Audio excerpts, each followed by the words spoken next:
పితా పుత్ర పవిత్రాత్మ నామమున ఆమెన్. ప్రియమైన సహోదరి సహోదరులారా, మే మాసాన్ని మన తల్లి శ్రీసభ అమ్మ మరియమాతకు అంకితము చేసినది. కావున ఈ మే మాసమునందు మరియమాతపై భక్తిని పెంపొందింప చేయుటకు శ్రీసభ ముద్రించిన మరియమాత పూజిత మాసము మే మాసము అను పుస్తకములోని అనుదిన ధ్యానాంశములను ఈ వీడియో రూపములో మీ ముందు ఉంచుచున్నాను. దీనిని భక్తి శ్రద్ధలతో ఆలకించి అమ్మ మరియ దీవెనలు పొందగలరని మా ఆకాంక్ష. ఇట్లు కన్నా ప్రేమ స్వరూపం. ఈ నా చిరు ప్రయత్న ఫలితాన్ని అమ్మ మరియమ్మ గారికి మరియు మా తల్లిదండ్రులు శ్రీమతి ఫిలోమీనా, శ్రీ జోజయ్య గార్లకు అంకితము చేస్తున్నాను. నా సహోదరుడైన కన్నా ఫ్రాన్సిస్ ప్రవీణ్ కుమార్కు నా హృదయపూర్వక ధన్యవాదములు. మే మాసము 13వ దినము. లోకరక్షకుడైన క్రీస్తు జన్మమునకై కన్య మరియ నిరీక్షణ. మొదటిది, క్రీస్తు జననమునకై మరియమ్మ గారు ఆశతో ఎదురుచూచిరి. రెండవది, తన కుమారుని జన్మకై కన్య మరియ తనను సిద్ధపరచుకొనెను. మూడవది, కన్య మరియ క్రీస్తు వరములతో నిండియుండెను. మొదటిది, క్రీస్తు జననమునకై మరియమ్మ గారు ఆశతో ఎదురుచూచిరి. లోకరక్షకుడగు క్రీస్తు ఎప్పుడు పుట్టునో అని 4000 సంవత్సరముల నుండి భక్తిగల పుణ్యాత్ములందరూ ఎదురుచూచుచుండిరి. మరియమ్మ గారు కూడా వేద గ్రంథములయందు చెప్పబడిన లోకరక్షకుడగు క్రీస్తు ఎప్పుడు పుట్టునోయని వారి వలె నిరీక్షించుచుండినది. ఆ లోకరక్షకుడే ఇప్పుడు తన గర్భమున జన్మింపబోవుచున్నాడని తెలిసిన మరియమాత సంతోషము ఇహపరములందు ఎచటను కానరాదు.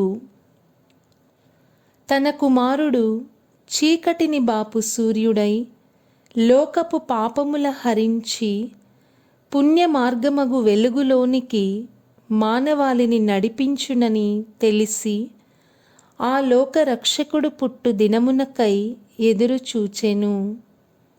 ఆ వెలుగు రాజ్యము ఎప్పుడు వచ్చునాయని మనమును మీ రాజ్యము వచ్చునుగాక అని ప్రతినిత్యము వేడుకొనుచున్నాము. కానీ వాస్తవముగా దాని నిజ భావమును ఎరిగి ఆ రోజుకై మనము నిరీక్షించుటలేదు. ఆయన రాజ్యము రానున్నదా, ఎప్పుడు, ఎట్లు అను ఆపేక్షతో ఎరిగి ప్రార్థించవలెను. రెండవది, తన కుమారుని జన్మకై కన్య మరియ తనను సిద్ధపరచుకొనెను. క్రీస్తు ప్రభు జన్మించు ఆ శుభదినము దగ్గర పడుకొలది మరియమాత తనలోని పుణ్యములను మరింతగా పెంచుకొన్నది. తన ఆత్మను సకల విధ సద్గుణ సంపత్తిచే ఒక కుసుమ గుచ్ఛము చేసి ప్రభువునకు అర్పింప సిద్ధపడినది. దైవ ప్రకాశము ఆమెను ఆవరించినది. కావున దేవమాత నిజముగా భాగ్యశాలి. అట్టి భాగ్యము పుణ్యములలో దినదినము అభివృద్ధి పొంద భాగ్యము మనమును పొంద ప్రయాసపడవలయును. అందుకు మనలో శ్రద్ధ, చురుకుదనము, దీక్ష, ఆత్మ పరీక్ష నిత్యము అవసరము. దైవ సేవయందు నిమగ్నులమైనప్పుడు అవి మనకు లభించును. తన సేవయందు ఆసక్తి కనబరచు వారికి ప్రభువు వాటిని సిద్ధింపచేయును. మూడవది, కన్య మరియ క్రీస్తు వరములతో నిండియుండెను. కన్య మరియ అందరి వలె నవమాసములు క్రీస్తు ప్రభువును తన గర్భమున మోసినది. గర్భస్థమైన భారము ఇసుమంతైనను ఆమెకు అలసింపలేదు. ఆమె ముఖము అన్ని వేళలా కలకలలాడుచుండెను. పరిమళ తైలము మోయువాడు దాని వాసన పీల్చకుండునా అనునట్లు తేజోమయుడగు దివ్యబాలుని తన గర్భమున మోయునప్పుడు మరియమాత మిక్కిలి తేజస్వి అయి ఉండెననుట సమంజసమే కదా. దివ్య సత్ప్రసాద రూపమున 24 గంటలు క్రీస్తు దేవాలయము మందస గర్భమందు దివ్య స్వరూపి అయి ఉన్నాడు. ఆ దివ్య తేజస్వియగు క్రీస్తు ప్రభువు దివ్య సత్ప్రసాద మూలముగా మనలో వసింపవచ్చుచున్నారు. ఆయన మనలో ఆ దివ్య తేజస్సు ఫలింపకుండినచో అది మన భక్తి అందలి లోటనియే చెప్పవలెను. కావున దివ్య సత్ప్రసాదమును మిక్కిలి అర్థవంతమైన భయభక్తులతో మనము స్వీకరించవలెను. అప్పుడే మన ఆత్మలు ఆ దివ్య తేజస్సును చూడగలవు. అద్భుతము. దేవమాతపై భక్తి చూపు జపములలో కృపారసము గల రాజ్ఞి వందనము అనునది ప్రతి క్రైస్తవుడు ఎరిగిన జపమే. ఆ జప భావమును తెలుసుకొనుట మంచిది. అందుకు ఆ జపము యొక్క పుట్టు పూర్వత్రములు తెలుసుకొనుట ఉత్తమము. ఈ చరిత్ర తెలిసికొన్నచో దాని అర్థము పూర్తిగా గ్రహించి దానిని మరింత భక్తితో చెప్పుకొనగలము. 11వ శతాబ్దములో హెర్మెన్ అను అతడు పుణ్య దంపతులకు జన్మించెను. తల్లిదండ్రులు అతనిని బహు జాగరూకతతో పుణ్య మార్గములో నడిపించిరి. హెర్మన్ చాలా సత్ప్రవర్తన కలవాడై తల్లిదండ్రుల కనుసన్నలలో పెరుగుచుండెను. దైవభీతి, దైవభక్తి, వినయ విధేయతలు, మనోల్లాసము ఈ బాలుని యందు ప్రత్యక్షముగా అందరికిని విదితములగుచుండెను. ఇట్లుండగా ఒకనాడు హెర్మేనుకు పెద్ద జ్వరము వచ్చెను. ఫలితముగా ఆ బాలుని అవయవములు కీళ్ళు పట్టుకొని పోయినవి. నడుచుటకు కూడా సాధ్యపడలేదు. 2 కర్రల సహాయమున నడుచుచుండెను. అందరూ అతనిని కుంటి హెర్మేన్ అని పిలువసాగిరి. హెర్మేనుడేమియూ అనుకొనలేదు. శారీరక బాధను, దానిచే కలిగిన మనస్సులోని బాధను ఓర్పుతో సహించుకొని దేవునిపై కొంచెమైనను నొచ్చుకొనక తన భక్తి మార్గమును వదలక దైవభీతిని కలిగి దినములు గడుపుచుండెను. దేవమాతపై మిక్కిలి భక్తి గలవాడైనందున ఆ మాతయే తనకు కావలసిన ఆత్మ శరీర మానసిక బలమును దయచేయునని నమ్మెను.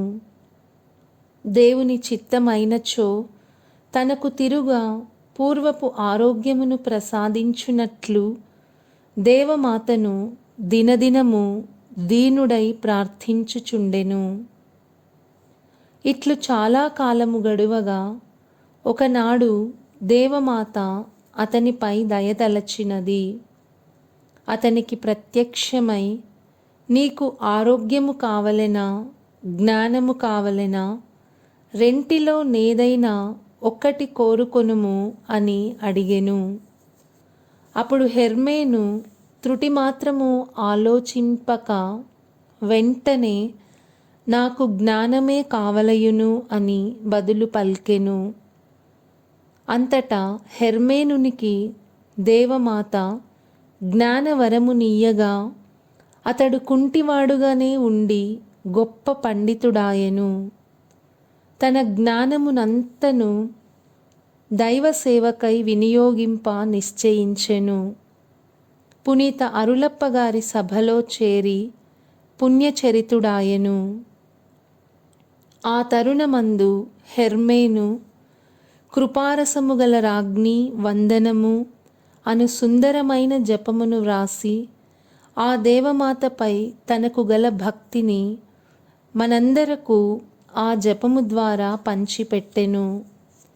జీవితమంతయు కాళ్ళు లేని వాడైనందున ఈ జీవితం అతనికి కన్నీటిమయమైనది. తన కన్నీటి గాథను దేవమాతకు చెప్పుకొని ప్రార్థించుచు ఈ కన్నీటి కనుమయందు ప్రలాపించి ఏడ్చుచు నేను మీ శరణు జొచ్చుచున్నాను అని వాపోయెను. ఈ లోకము మనకు శాశ్వతము కాదు, ఇది ఒక పరదేశమే. దానిలో మనము జీవించినంత కాలము జీవించి ఆ పరమాత్ముని సన్నిధిని చేరవలసినదే. అందువలన తన జపములో ఈ పరదేశము గడిచిన తరువాత మీ గర్భఫలమగు యేసునాథుని దర్శనము నాకు అనుగ్రహింపుడు అని వేడుకున్నాడు. పునీత బెర్నార్డు గారు మరియమాత భక్తులు. ఆయన వాడవాడలా తిరిగి మరియమాతపై భక్తిని ప్రచారము చేయుచుండెను. ఒకనాడు ఒక పట్టణములో క్రైస్తవులు దేవమాత ఉత్సవము చేసుకొనుచుండిరి. ఆ ప్రదక్షిణలో కృపారసము గల మాతయై ఉండెడు రాజ్ఞి వందనము అను జపమును కొందరు చెప్పగా తక్కిన వారందరూ మౌనముగా ఉండిరి. అప్పుడు పునీత బెర్నార్డు గారు ఉద్రేకపూరితులై గొంతెత్తి, కృప కలిగిన తల్లి, దయారసము కలిగిన తల్లి, ఓ మధురమైన కన్య మరియమ్మ అని మరియమాతను స్తుతించెను. ఆయన పల్కిన ఆ స్తుతి పలుకులు నేటికిని ఆ జపమున చేర్చబడి జపింపబడుచున్నవి. మరియమాతపై ఆయనకు గల భక్తి తత్పరత అట్లు పెళ్ళుబుకి స్తుతిగానము చేసినది. ప్రార్థనకు, ప్రార్థనా గీతములకు ఉన్న మహత్తు అది. మనము మరియమాతను ఇంకను భక్తితో ప్రార్థింతము. దాని వెనుక ఉన్న అద్భుత చరిత్రను ధ్యానించుదము. మన కన్నీటి జీవితమును ఆ తల్లికి అర్పించుదము.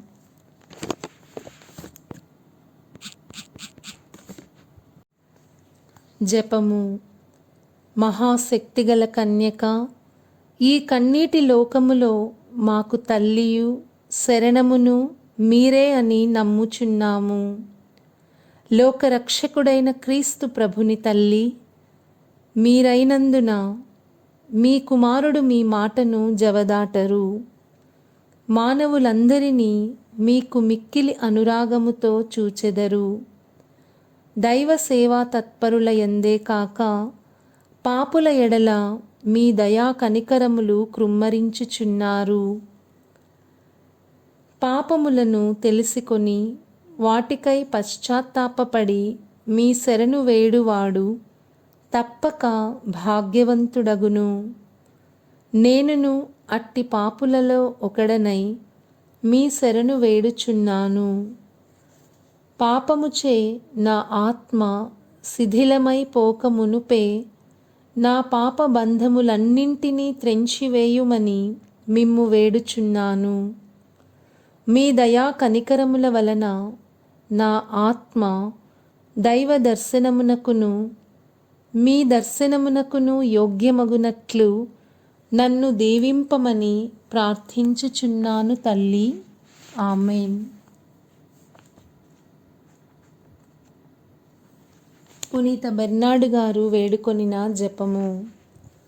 మిక్కిలి నెనరుగల తల్లి, మీ శరణు కోరి పరిగెత్తుకొని వచ్చి మీ ఉపకార సహాయమును అడిగిన వారిలో ఒక్కరైనను మీ వలన చేయి విడువబడినట్లు ఎన్నడూనూ లోకములో వినినది లేదని తలంపనవధరించండి. కన్యకల రాజ్ఞి, దయారసము కలిగిన తల్లి, ఇటువంటి నమ్మిక చేత ప్రేరేపింపబడి మీ పాదములను సమీపించి వచ్చుచున్నాను. నిట్టూర్పు విడిచి ప్రలాపించి ఏడ్చెడు పాపి అయిన నేను మీ దయకు కాచుకొని మీ సముఖములో నిలుచుచున్నాను. మనుష్యావతారమెత్తిన సుతుడైన సర్వేశ్వరుని తల్లి, నా విజ్ఞాపమును త్యజింపక దయతో అంగీకరింపనవధరించండి. ఆమెన్. జన్మ పాపము లేక ఉద్భవించిన పరిశుద్ధ కన్య మరియమ్మ, పాపులకు శరణమా, ఇదిగో పరిగెత్తి వచ్చి మీ శరణు జొచ్చితిమి. మా మీద దయగా నుండండి, మా కొరకు మీ దివ్య కుమారుని వేడుకొనండి. జన్మ పాపము లేక ఉద్భవించిన పరిశుద్ధ కన్య మరియమ్మ, పాపులకు శరణమా, ఇదిగో పరిగెత్తి వచ్చి మీ శరణు జొచ్చితిమి. మా మీద దయగా నుండండి, మా కొరకు మీ దివ్య కుమారుని వేడుకొనండి. జన్మ పాపము లేక ఉద్భవించిన పరిశుద్ధ కన్య మరియమ్మ, పాపులకు శరణమా, ఇదిగో పరిగెత్తి వచ్చి మీ శరణు జొచ్చితిమి. మా మీద దయగా నుండండి, మా కొరకు మీ దివ్య కుమారుని వేడుకొనండి. ఆమెన్.